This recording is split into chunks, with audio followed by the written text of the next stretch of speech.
Nandam chiu na mo. Lungmali post Thawngchimnak in nan kut kanin tlai na. Thong ni kul la thum. Hniang ni kul le ni ruk Zinglei Thawngchimnak kan rak thok lai. Tu zin kan chim ding mi tlang tar chiu khat na chu. Isa chu pakho pulam a piu so thi paruk ni ani chit mi moto an ka na cha a. An di lak in an thi di. Yang gong ram than chung a Japan hol chon nak siang in SCC ra frang ni lu no in nu minung som thum sari an tlai na. Pagu le mun ram ri a SCC ra frang le BGF captain le anupi an tha na. Pitu sit ra tuk chon nak adi ka mi pahlei li PDF ni an tlai na. Donald Trump maksud fluton country thong in a kutpinam ding in a pe timi thong le thong pangdang na an raksilai. Isa chu pakho kulam a piu so thi paruk ni ani chit mi moto an ka na cha a an di lak in an thi di. Bagui ram then isa chu le pakho kulam chung a piu so thi paruk moto pakhat in arami na chu isa chu pa ka pha le pakho ku pengkom PDF battalion pakwani an ka na cha a piu so thi an di lak in an thi pin a mai thal zun nga an lak piak na. Ogot Nicole Ninga Zing Swimelam Paruk Tuk A Yusoti Paruk Moto in Arami Na Chu PDF ni Lampi A Bo in An Ka Na Hi Ase Moto Chung A Ummi Yusoti Paruk Andi Lak in An Thi I Meithal Zun Nga Kwan Bo Pariat Le Kwan Fangza Le Paruk Zong PDF ni An Lak Chi Meithal Kan Lak Mi Di Lak Hi Paruk Asikaw Na in Kadaw nak a arok mi may thal pakhat chu amun a kalhon ma na po chu kan bo na I minute panga tluk kan ka na amun a an thi di tia yesu chu pa ka phap upa pakhat ni achim yesu chu le pakho ku moto lampi a SCC ra frang ni cheke mun tampi a an tua I khotlong mi na sin a tangka an hallang mang na tia to chung mi ni an chim Yang gong ram than chung a Japan hol chon nak siang in SCC ra frang ni lu no in nu minung som thum sari an tlai na. Yang gong ram than do pong peng bama e sang chung a Japan hol chon nak siang in pakhat chu SCC ra frang ni an lu no na cha a nu minung som thum sari an tlai na tia sang chung mi pakhat ni achim. An tlai mi na an tam tuk cha a ra frang le moto ni atlum na lo I lam a chok mi moto chu an dir tar na I an tlai mi na chu an khum na tlai atong mi nu pol hi hol chong mi an sin ha ti in kan thai tia sang chung mi pakhat ni achim SCC ra frang ni yang gong ku chung a I chok in khotlong cha zin chek le tangka hal in am wak na ma pin a zuding mi minau pol zong tlai in phone chek lat nak an tua mi na zong ahan nak in an zual deu. Aking bantuk an tuasal mi hi ahan nak in an zual deu. An kaiton mi na hi palik sakhan a zan khat an riatar na I tangka an hal na lechay zung a an chuapi na I tangka an liam tar na nu a an chuaton na tia palik he na inyam pakhat ni achim. Pagu le muram ri a SCC ra frang le BGF captain le anupi an tha na. Pagu ram chan le muram pul ram ri chai thopeng chung a BGF chung tal captain asimi le anupi chu ka in kan tha na tia ropa ka pha puni an lang tar. Ogot Nicole ni li zing swimilam pasari tuk a chai thokwa in coaching kwa le a moto in arami BGF captain win so kum som ni tuk le anupi yema myo na chu nei te in an ka na cha a an panni in an thi hi asi an rat nak lam a kan naw le minung panga ni bo in an ka nak na kun bom pathum tuk an di an panni in amun a an thi chol tia achung lei pa ka pha pu trawong wei tu pakhat ni achim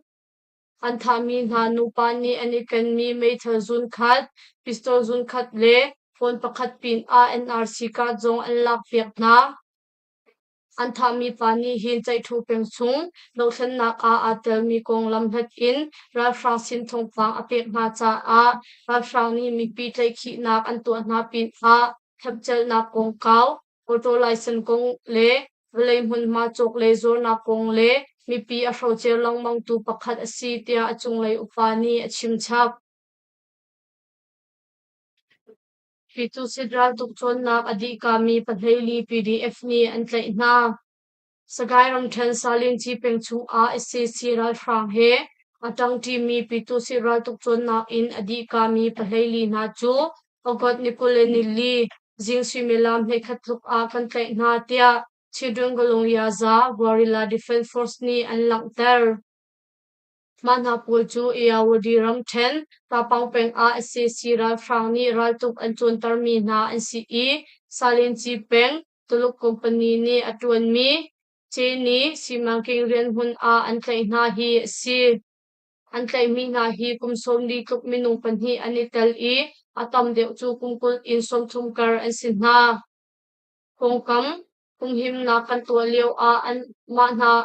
ko chu lungshin in kan chek na tika chatlap ani kan mi zo in pitu sit an si kan hal na ma na po chu wampang company a hum him nak lak ter ding le ral ram a her na ko a kal ter ding in an tim mi na an si tia CGYGDF 12 tu pakhat ni achim mana po chu uberi ning in torel ding a salin chi peng mi pi u hroi na kut a an pek chan na tuluk company ni atol leo mi cheni simangking chu SCC ral frang he ibom in mi pi mun ma kul in achu na pi a mi pi tlai khi le pong kam khute na zong shem ngan in atu le tu an ka na tia kan thei SCC ral frang ya chu phur mi an ka na cha a shem nam tampi an lak yak na karen ni ram kul shadow peng chung thong ni zaria som riat le me yu tangkar a SCC ral frang ria cho phurpa in ral lamsial mi na chu akar lak a mi pi shem tlai puni an ka na cha a shem nam tampi an lak piak na tia kan thei thong ni zaria som riat le me yu tangkar a SCC ral frang ka in kan lak mi an si tia athi mi ral frang rok le shem nam an lak mi kong chu karen ni ral ka pakhat ni telegram a man thak he atar lang ria chopur SCC ral frang na chu ogot nikul le ni thum jan le sang a an ka na na kong al frang le athi mi zat fiang in thei in siri lo na kong le hi kong he pe tla in ton bo wei tu na ni thong an than than te na lai tia karen ni ral ka pakhat ni chun achim ka chile yango LKB zat balong chung a nu pakhat ni naw anei ogot nikule ni li ni a ta chile in yangung lei aswang min ERKB zat kol thong balong chung a naw poi nu pakhat chu angan fa tuk cha a ta chile airport lei akir than leo a balong chung a naw anei hi si anu he naw te he ngan dam te in ta chile si zung a an chi na tia kol thong mi pakhat ni achim naw te hi nu asi I kongkam mi na le valong sung rian tuan mi na bom nak thong in kan thing te in naw te anei kho hi naw te chu ERKB zat valong a adam chung alak in valong chit nak nol an pek lai tia thei si thanhi chung paguram than chung aral frangkut tang khwa boi tlang zakhat leng rian ani phwa nitlak lei paguram then thanhi chung a SCC ral frang ni rian pek mi khwa boi tlang minung zakhat reng lo chu kandam lo ti in pisut nak bia chim in an rian in ani phok na tia to chung mi na ni an chim nitlak lei paguram then taya wadi pengkom chung a al frang ni rian pek mi khwa boi tlang ha chu to chung mi pi thiam thlai pu na ni an thaleng mang ha cha a tang mi khwa boi tlang upa na chu an thin phang I an ngandam lo na kong chim in an rian in ani phok na hi si khwa boi tlang ha chu an thaleng mang ha cha a kan ma zong kan him lai lo pin a SCC ral frang lei ni him nak akan lak pek khoti lo ti an thei cha a an ngandam lo kong chim in an rian in ani phua hi asi tia opu khwa mi pakhat ni chim alwan cha July tha in ogot chung tiang a khwa boi tlang upa rian in a puak mi minung zakhat leng an si chang tia thei si Malaysia a pungning lo in ngatlai memoram mi minung pasha an tlai na Malaysia ram chung rili chung a pungning lo in nga atlai mi memoram mi minung pasha na chu nikhat chung a tron wangwei tu hna ni an tlai hna tia Malaysia ram ti chung phurhlun nak lei to rel tu agency pakhat ni alang tar ogot ni puleni li zan swi melam pasari tluk a Malaysia ram ti chung phurhlun nak lei to rel tu agency hna ni humhim nak an to leo a tilong in nga atlai mi hna chu lungshrin in an tlai hna i zeman thei pi nak te te ang nei lo mi Myanmar ram mi minung pali hna chu nga chuai thongkhat le zanga he an tlai hna mani lila a Malaysia ram pinam peng rili pakhat a pungning lo in ngatlai Thailand ram mi panga Myanmar ram mi pakhat le Cambodia ram mi pasha an di lak minung leiruk an tlai than hna mapin a Malaysia ram mi pani anei mi ngatlai nak tilong chung a Myanmar ram mi minung panga chu ngatlai nak thilri he an tlai than hna i from vo ngai tu sin a an minung he an pek chat hna tia kan thei Mizoram tlanglong lam ni achimpi mi minung pula ruklak a ruak pulan hi an hu chang ogot ni pulan ninga a tlanglong lam sartu pu Ministry of Railway ni Bairabi le Sairang Karlak tlanglong lam chimnak konglam a thlai nak tu ding in member pali umna committee adir i thakhat chung chan an pek hna tia thei si tlanglong lam sar mi minung pula ruk achimpi hna lak a minung pulan hi ruak char asi chang i khonglam thailo in minung pakhat atlaw ogot ni pulan ninga a hin kul than asilai tia an langtar nun nak lem mi hna ruak hi ZMC le aizol mi PC in PA siboite ni cheklat nak postmortem an tu hna nu a timchet kho lo nak sika in an nak khwa cheu a an kuat na tia thei si Donald Trump Marshall Fulton country thong in a kupinam ding in a pe President Ching Donald Trump chu Fulton country Georgia hunma a team nak thong ni kulan hi leo khan thilswal atwa tia ro zoom in atu bantuk an tlai nak hi si tia an langtar Trump hi tu kum chunglong a Fulton country thong in a